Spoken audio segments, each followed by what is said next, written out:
Hi, welcome to this week's episode of In the Hoods. This week we're going to be talking about another neighborhood in New York whose boundaries can be argued about. Midtown Manhattan. Now, this neighborhood, for the purposes of our discussion, runs from 59th Street to the north, south to 29th Street, to the east to 3rd Avenue, and to the west to 9th Avenue. Midtown Manhattan, this would incorporate Midtown South, excluding the area which encompasses Murray Hill, in which case Midtown South really goes to the east to Madison Avenue. But Midtown Manhattan really has some of the highest priced real estate in the United States, if not the world. It encompasses retail space along 5th Avenue. It encompasses Billionaires Row on 57th Street and Central Park South on 59th Street, and runs straight down the center of the island of Manhattan. It includes Times Square.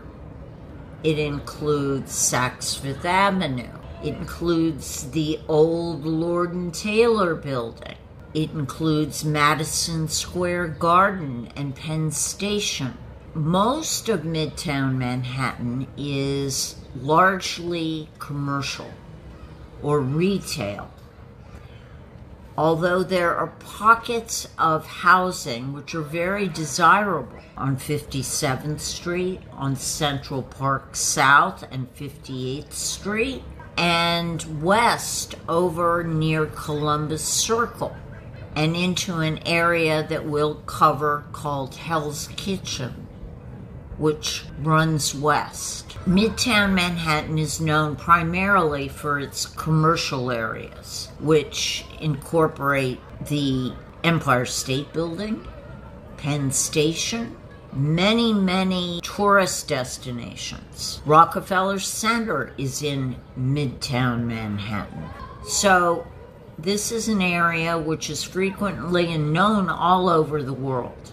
But little known are people actually live here, and there are both cooperative housing, there's been some new rental housing, and the area is very diverse and very active. If you're looking for quiet and peace, you do not want to live in Midtown Manhattan. This is the ultimate, the city never sleeps. I think you can walk out on the streets in Midtown Manhattan at 3 in the morning and still find people walking the streets, which makes it feel like one of the safer neighborhoods. I myself lived on 29th Street for 30 years at the southern end of this area, and it has changed over the years. It's become much more residential. It was kind of lower end, and this was bought up by developers, and there are many new condominiums in the area,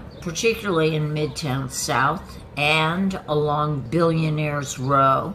Most of the new housing is new condominium, and older housing is either cooperative or there are some older rental buildings as well. But when you come to New York, Midtown Manhattan is probably where you're going to have your first job, and it may be where you have your first apartment.